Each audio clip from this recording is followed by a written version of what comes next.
Now when we look at the PowerPoint 2016 screen, other than the ribbons and the tabs and the quick access toolbar, the rest of the screen has not really changed from previous versions. It's just a case of finding where things now live.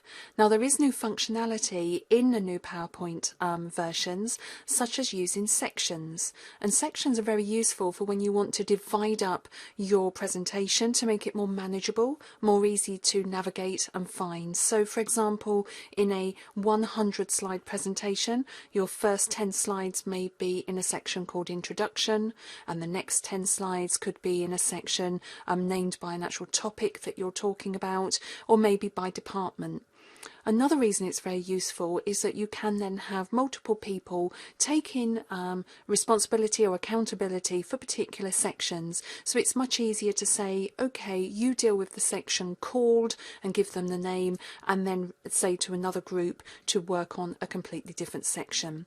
So here I can see a very basic presentation. I only have 3 slides at the moment, and maybe the first 2 slides are to do with an introduction. And on the Home tab, you'll see that within the first group of icons all about working with slides, we have an icon called Section, and I'm going to click onto Section and I'm going to add section.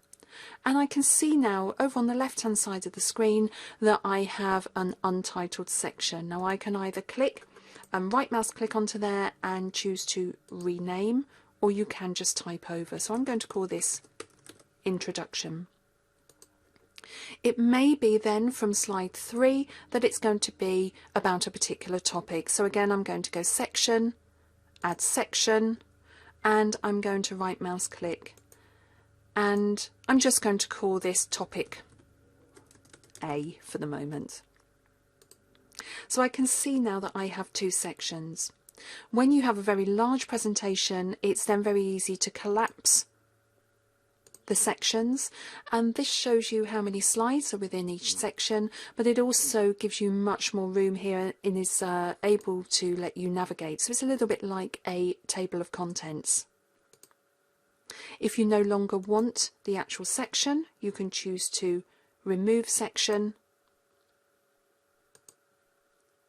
and it doesn't remove the slides, it just removes the actual sections themselves.